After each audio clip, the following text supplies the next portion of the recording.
myself already have experience doing community organizing work. You know, I messed around with Black Lives Matter for a little bit. I've done tenant organizing, helping tenants fight back against slumlords, stuff like that. You know, advocating and supporting people who are incarcerated, stuff like that. So I had some experience, but I was looking for a proper channel that was specifically focused on Black people, Black issues, or African, whatever you want. I know people got their different terminology. I say Black or African, you know, but I wanted something that was focusing on our people community, because what I noticed when I was involved in different organizations, different movements, is a lot of them were only using us. They used because they knew they know that we are the spearhead of any revolutionary movement. So people of different backgrounds were always tokenizing us and putting us out there for their own agendas. They wasn't really caring about Black African liberation.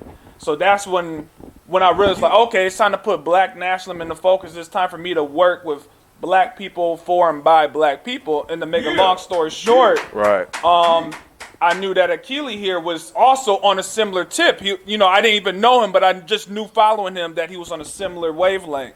So either I reached out to you or you reached out to me, vice versa. So what had happened was he had reached out to me because I had some posts on Black nationalism coming, photos of Afro-set and the Republic of New Libya. Afro-set! Right. Shout out to the Afro-set. You know, shout out to Sababa Akili. Like, was that like the original, like older older one time? Oh, hold on. Matter of fact, this book right here by Huru is the book called The Afro-set. This book was written by the nephew of Omar Majid, who was third in command of the Afro-set. Afro-set was the biggest Black nationalist, I'll say, particularly Black power organization in Cleveland. It was the biggest. The Afro-set. Right here on Superior. Right. So shout out to Huru because his story comes from the actual stories from the elders, not FBI propaganda. You know, so not FBI propaganda. She got it from the horse's mouth. Right on. And now the seeds and the fruit of that labor. You know, how real is that? Right. So like you said, I had peeped the post. He had peeped that it was nationalism. Like he was saying, we were both unsatisfied with the organizing, Black organizing, and any organizing circle really in Cleveland right now, was that they weren't doing anything to prioritize Black people. And the ones that spoke and did things for Black people had their own intent. Let me ask you a question. What did y'all think of that Million Man March? I'm talking about back in the 90s? Yeah, back in the 90s. Back in the 90s. Ooh. What did you think of it? Did you think it was effective? Did you think it was useful or useless? You want to take that one? Yeah, well, I mean, we can both fit that. I mean, so I would say, you know, I look at it both ways. Like, on one hand, I think it's important that that they were able to mobilize so many Black men to get out and make a statement. I think that's really important. That was. And I think we need more of that sort of mobilization and consciousness within the community to come out and fight for our communities, you know. But on the flip side, I was, you know, I said one of my issues is just in the sense of that we have to do more than just getting riled up and marching. You know what I'm saying? And now, don't get me wrong, I'm not saying... I think my man DJ was on that tip a couple days. We talked a couple days ago. He like, man, I ain't with all that marching. And don't get me wrong, like, I'll pull a coattail and I'll share some information and I'll make things right, you know, within my circle.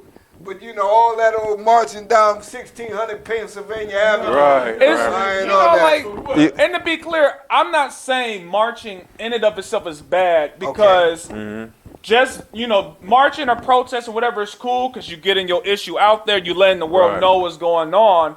The problem is when you stop there. You got to carry, you start the march to agitate, to expose the issue, to educate, etc. But from there, it shouldn't be everybody go home and then you forget that it ever happened. From there, you're supposed to organize, meaning get into your group, your cadre, your circle, and then do for your community every single day. You can't be out here, please, Mr. White Man, please, Mr. President, come rain down on me, show us some support. No, we got to make that shit for ourselves. You know what I'm saying? So after we get out there and march and say what we about, Now I'm going to the projects, I'm going to the hood, I'm going to Superior Right, Avenue, right. and I'm knocking on doors, talking to people about Exactly. what's going on.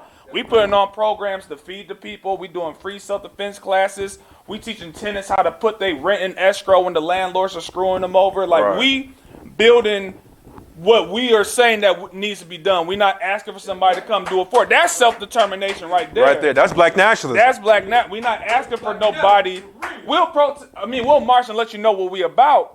But at the end of the day, we gonna follow up. We gonna Right. put in that work. We're not asking you to do it for us. Well, let me ask you guys and Akili, you know, what gave you the fortitude, like after the march, to do this, to step in lockstep and go out in your communities and do what you're doing? Because you know, you're right. A lot of people that get to the march, then when this march is over, we back to rolling up the blunts. Yeah. Right, exactly. We back to turning up the music. Uh-huh. You know, and it's like, yeah, that was live. You know. Right. You just hopped on the train. Right. That You was just, it. you just got on the bus. Yeah. You want to take I'll that? take that one. Yeah. I'll take that one. So the Million Man March came after my time, but you know, when I learned about the Million Man March, like I said, you know, like the kind of sound like a broken record, like Dhoruba said, was, you know, it didn't have too much of a hard plan for after. Yeah. You know, imagine if the Million Man March was the Million Man Coalition. A coalition is a group of people come together against one. Whether they disagree on some things, they'll come together to solve the issue. Yeah. You know, that's really what the conditions of black people really need, is really a strong black front to protect itself and get its own self-determination. You know, get its own, so it doesn't have to do much of anything. The Million Man March, the influence it had on me was, I know my grandmother is from Toledo. Shout out to her. Shout out to my grandma Emma. She was in the, I think it was called the Million Women's March. Yeah, so she has like portraits and stuff from there, because she used to sell, back in the day, she sold the shikis in Toledo to like Panthers and things like that, you know. So overall, after the influence had on me was that it was a great mobilizing effort, but not a great organizing effort.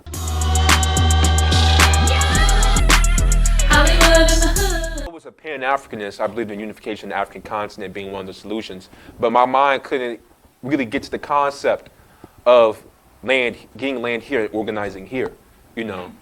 And, you know, Queen Fatima enlightened me on that, like, instead of reparations and just money, get it in land, you know, and build on it. And build on it. You know, that's what she enlightened me on. That's what the Republic of Africa is. Okay. And that's what they believe in, you know.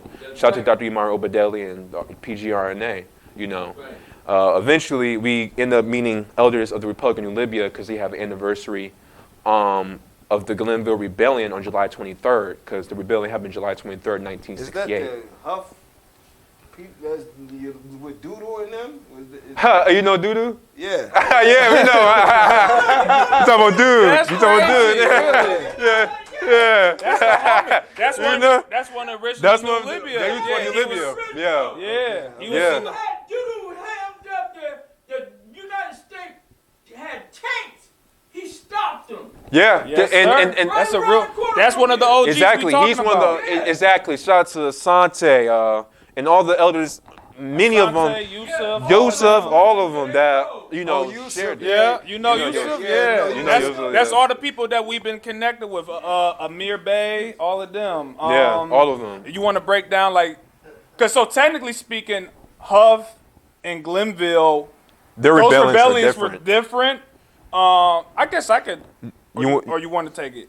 I take it. Yeah, go ahead. So the Huff Rebellion, 66, was 68, yeah. was in '66. That was consideredly the less radical rebellion. It was a Even rebellion. though we were standing in front of tanks, Man, you know what I mean? exactly. Even though, Right. and And that was the less rebellious That's one. the less- That was the less rebellious one. You know. But not to cut you. I didn't mean to cut you. But like the difference is just like with Huff. That was like that started off as a response from the whole community, Right. Based on the discrimination they were getting at the bar on 79th and Huff, Right. Because it said no water for N-words, so they burned that shit down. Right. But with Glenville, that was started by an organization. That was urban guerrilla warfare. The Glenville, You can take that. Yeah, the Glenville Rebellion started with a dispute between New Libya and the police department. You know, I'm not gonna go into too many details of how we got started. Yeah. But and it was the first time in African American history, or Africans in America more so, that that there were more black cop casualties than black casualties. Yeah. You know. Yeah. The Republic of Libya. Yeah, heck yeah. You heard that? That's what happens when That's we what get happens. organized. You know. Syria was like that. And that's Yeah, and that's right, Auburndale 123rd, Yeah. right down the street. Lakeview. Yeah. Lakeview. Yeah, and you know, and that was just, and after that, when everyone seen it coming, Afro-set. This is coming from the words of Sababa Akili, second in command of Afro-set. He had told me that when they heard that there was a shootout, he was on somewhere eating bean pies at a Muslim restaurant, and then we heard about the shootout. He ran to the Afro-set headquarters. He said there were almost more than 100 kids with armed weapons ready to go down for Glenville, but they were stopped before they could get down into Superior. Got down to Glenville. Yeah. But and then that caused the riot, you know, or the rebellion, really, because it was organized. You know. Yeah, after the shootout, which was a few hours, it turned into a whole week-long riot or rebellion. So similar to what happened on Huff, but it happened here on Superior. And if you notice, a good half, if not the majority of the vacant lots that you see on Superior, Wade Park, Huff, it's all from those riots back in the 60s, between 66 and 68. And that was because, and you also got to keep in mind, like a lot of people are like, oh, why did you burn down your own neighborhood? We didn't own none of those businesses. Exactly. That was white people and Jewish people who owned that shit, and didn't let us even get water when we wanted it. So it's like, if we can't have it, we gonna shut it down. Exactly. And that's exactly what we did. Yeah, that's kind of like, people always do say that, like, why you burn your own neighborhood down? Well, if they're not... We didn't own anything. Most of those businesses we didn't even own. Exactly. And then the few ones that they did own, they didn't touch. So there's pictures of black-owned businesses that would put up Soul Brother or black-owned, and they wouldn't touch that building. Right. So it was specifically targeted towards those who's oppressing them in that, sort of racial manner. Right. And So you talk with the elders, and then the elders thought it was good to carry on with you all in the movement and give you the name. exactly. And Afro-set as well also blessed us, to also be one of the loin, coming from the loin of Afro-set as well. We may not have it in the name, but we're also aligned with Afro-set as well. Exactly. Are you still in touch with these elders that gave you the history, gave you the name, to this day, gave yeah. you the purpose? Yes, we are. That ain't gonna change. As a matter of fact, one of the things that we was talking about with them is how, they're getting older and they have to pass on that legacy to people. Because again, like Akili was saying, every year they do a commemoration where they ride down Superior, down to Auburndale to commemorate the Glenville uprising. And there's a committee of some of the few remaining New Libya members and Afro-set members left who run that, but they know that obviously they're not going to be here forever. So when we got involved, they were just as happy as we were to connect with them, because they were like, we finally got young people who care that we can pass this committee on too. So, next year, July 23rd, 2024, we're going to do it again bigger and better every single year to commemorate that history. Let me ask y'all a real question. Are you at all bothered when someone considers your movement like in mirror of the Black Panther Party? It's a good question. I'm actually not at all. Particularly with the Cleveland Black Panther We got Party. mad love for the Panthers. The Panthers, they. Some of those New Libya members were Panthers too. They started off in Oakland, feeding the community, protecting the community. We got respect for all of that. And even then, with those programs, they were called survival programs. Those were just programs to get trust from the people, because you can't go to the people with a message. You ain't even got nothing to offer them. Like you may have a plan, but even with the plan, if you starve, your kids ain't eating that morning before they go to school, how can someone really be with you? These guys are past their age. These guys are past their age. And it kind of goes back to the name situation where, like, today, again, I don't want to go after any specific organization, but there's so many, let's just say, wannabe Panther groups and knockoff fan clubs where But they don't know. But they not they not tied to the original organizations and stuff like that. And that's why we said, when we get involved, if we using anybody's name or image, that we want to have the blessing from the elders, so we're not just jocking off of them and disrespecting their legacy. Exactly. You know, we want to really, and on the tip of the Panthers, we got mad love for the Panthers, because even right here in Cleveland, you had the Panthers here on Superior, 79th and Rawlings. Right. And a lot of those new Libya members were also members of the Panther Party as well. So we got love for all of that. Now, you mentioned at one particular time even being with Black Lives Matter. Right. Now, Black Lives Matter caught a lot of flack because it seemed like they was really doing their thing and standing up and representing. Then you had these accusations of what happened to the money when money got involved. Yeah. You know, is that when you split with them, if you split with them at all, and what do you think of your time with the Black Lives Matter movement? Kinda, yeah. You know, the answer that, well, so like to be clear, I was never a part. So like there's a difference, you know. So and this is something that a lot of people don't know, is like there's a difference between the Black Lives Matter movement and the Black Lives Matter organization. Because there's an actual organization called Black Lives Matter. And then there's just a movement, the hashtag Black Lives Matter, all that, and we show up to the protests, etc. So I was never a part of the organization, but I did show up to the events. I supported the movement, etc. Right. And quite frankly, here locally, the local Cleveland chapter, I have love for. I have nothing negative to say about them. I you know, shout out to Kareem Hinton, Latanya Goldsby, all of them. And matter of fact, like, they do a lot of great work in the Cuyahoga County Jail Coalition and the Bell Project. So with I got Marva Patterson and all that. Yeah, exactly. Yeah. Oh, you know the Pattersons? Yeah, that's Dave and Marva. I got mad love for them too, because we do a lot of housing work together. But so and even the Cleveland, you know, even the Cleveland chapter. So on the money part, when the stuff had went down and they had found out that the national organization was pocketing money and taking this money from George Soros and all these sketchy donors and stuff like that, they pocketing money. There was actually a split within the different chapters. So Cleveland actually separated. We ain't getting none of that bread. The Cleveland chapter actually split from the national organization because they saw the corruption that was going on. Exactly. And, you know, for me, part of, again, what had me turn towards, you know, one thing that I like is, and also shout out to Black Power Media and Dr. Jared Ball down in Atlanta. They were saying we have to take it a step further from Black Lives Matter, like, because we should all know Black Lives Matter.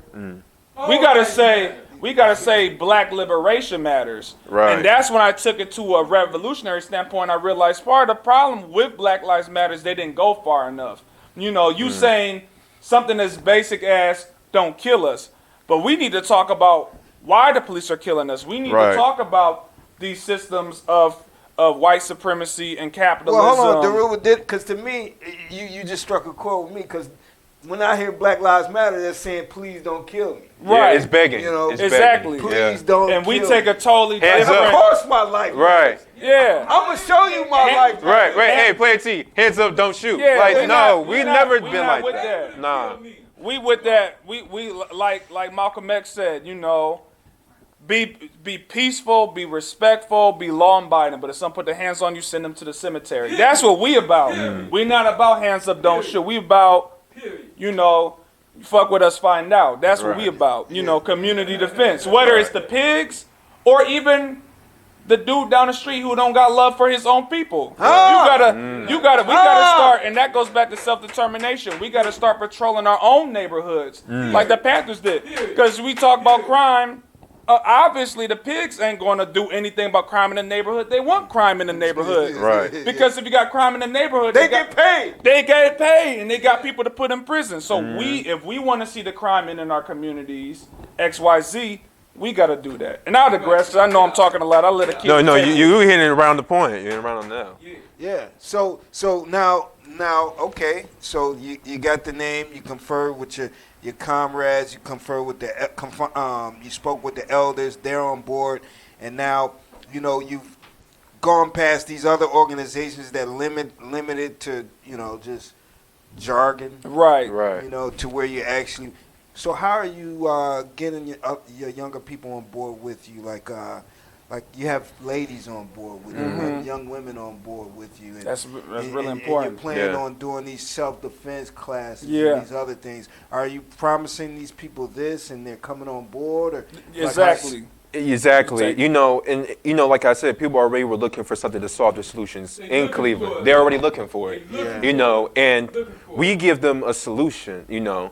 And we have in our goal as Black nationalists isn't a one explain stop. your goals to what's the goal? The goal of your organization. The goal of our mission. organization is creating a Black nation that's self-sustainable and has its own self-determination, its own resources, its own everything to be, so that Black men can finally determine their own destiny and not the destiny based off their condition.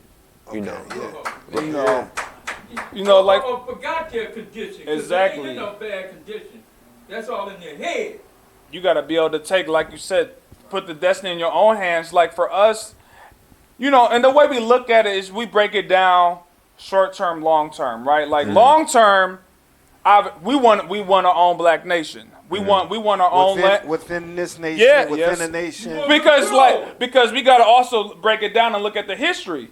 As Black African people, we're already a nation of people that was forcibly brought here. We're an eternal colony. You know, we're Do you see the superior renaissance as a way, as a pathway? I believe so. Yes, I believe that's a big part of it, right? Because, like I said, the long term could be getting our own land, getting our nation. But what are we doing in the short term? Well, the short term starts with, like I was telling some of the brothers offline, not just political education, but just getting basic programs off the ground, just modeling. Because obviously before you can have your own nation, your own government, your own XYZ, right, you got to model just on a micro scale what that could look like. Exactly. So for example, what's it looking like to patrol our own neighborhoods against crime and the sex trafficking and the human trafficking and all those issues that's going on? Right. Well, we got to patrol our own neighborhoods. But before we get there, let's have self-defense classes. Let's go down to the range and learn how to shoot. Again, building blocks. Other examples. Let's get people to have pride in oneself, because before you can even care about your brother or sister, you got to have pride in yourself. So where's this start? Let's talk about our history. Let's talk about our culture. Let's bring that pride in you first, whether we having culture nights, history nights, movie nights for the kids, just to instill, because everything is propaganda. You turn on the commercial, you turn on the rap music, that's all propaganda. So we got to give our counter propaganda or counter education to give like a revolutionary taste of it. Anything, you know, another thing, you know, feeding people, giving, you know, not just free food like the Panthers did, but eventually let's learn how to grow our food. Let's talk in self-determination. How do we grow our food? How do we, you know, build a greenhouse? Truck stop rolling, baby. You know, exactly. Truck stop rolling. What's going on? Well, exactly. Because ultimately, you can't say that you a nationalist or you for self-determination if you dependent on the system. Exactly. Because think about all the people. You can't be sovereign living in HUD houses. Exactly. When the pandemic hit, how many people were screwed because they didn't know how to grow their own food, or because they couldn't make money on the side or do whatever? Like, we got to, again, build up our own alternative systems. That's right. That at least show people the possibilities of what sovereignty looks like. So that way, in the future, when you hide those contradictions and you get to the point where you can have that revolutionary struggle and you can get your land, you already have your infrastructure in place. So right now, we at step one, where we're just trying to get the infrastructure in place, and going back to superior renaissance and the space that you, Bud, Minister Rowland, provided. We're so happy to have a space right here within this building. We haven't even talked about that a whole lot, because with that allows us that community focal. I live right here in Glenville or New Libya, just like the rest of us, you know, and it's good right here in the hood, and it's good to have a storefront where we can have like, kind of like the back call where it's like, hey, this is where it's at if you want something positive. Because something I always heard was, part of the problem in the streets is there's nowhere for the people to go. There's not too many rec centers anymore, or the few ones that let people are afraid to go there because they firing and shooting that. We need a positive meeting space for the community. So that's exactly what we want to do here once the renovations is done. is be able to, again, provide those classes, the trainings, the movie nights, the food, the clothes, everything that we need in tangent with Superior Renaissance as we work on reclaiming Superior, because Superior has such a rich Black African history.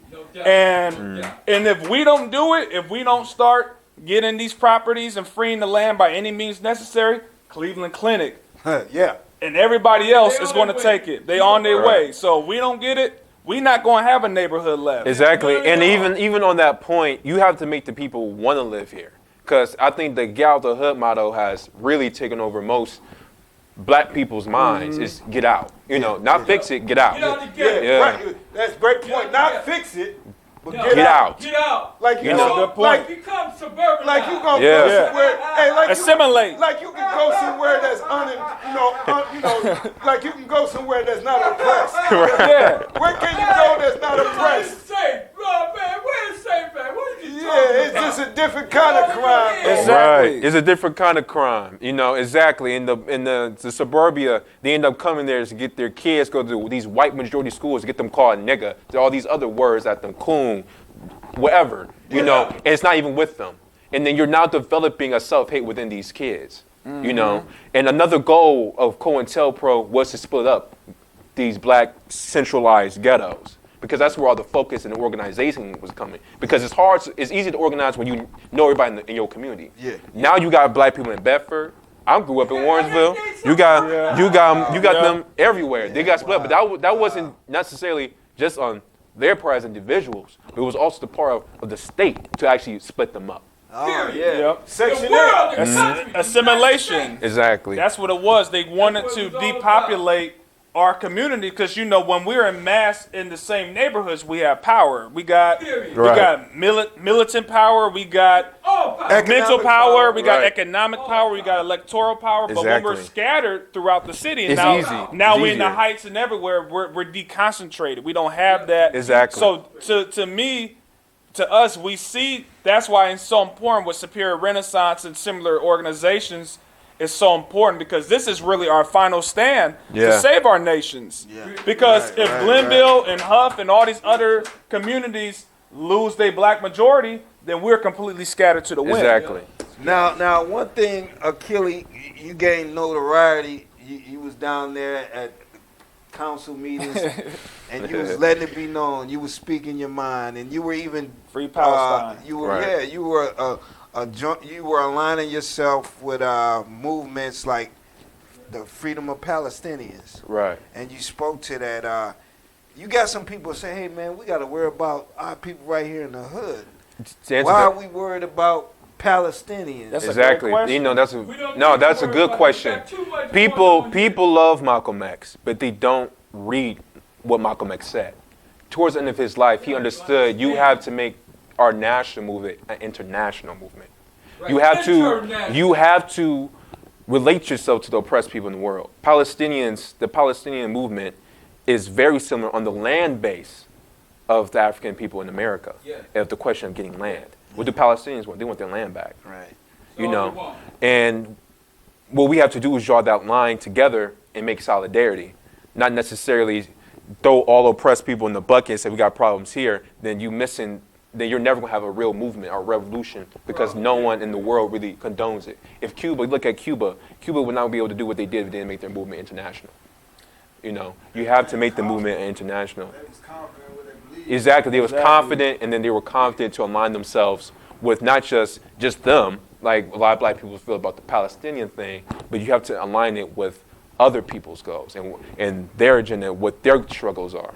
Go ahead. Not to interrupt, but you know, I also want to add, just like when it comes to international solidarity for oppressed people and colonized people across the world, it's not just because it's the right thing, it's the right moral thing to do, but like Huey Newton said himself, the Minister of Defense of the Black Panther Party, when you unleash the colonizer imperialist tentacle off of one oppressed group, it just makes your struggle at home so much easier. Right. Because what people don't understand is all these struggles around the world are linked. It's not just It's not just the Palestinians or the Cubans or whatever group.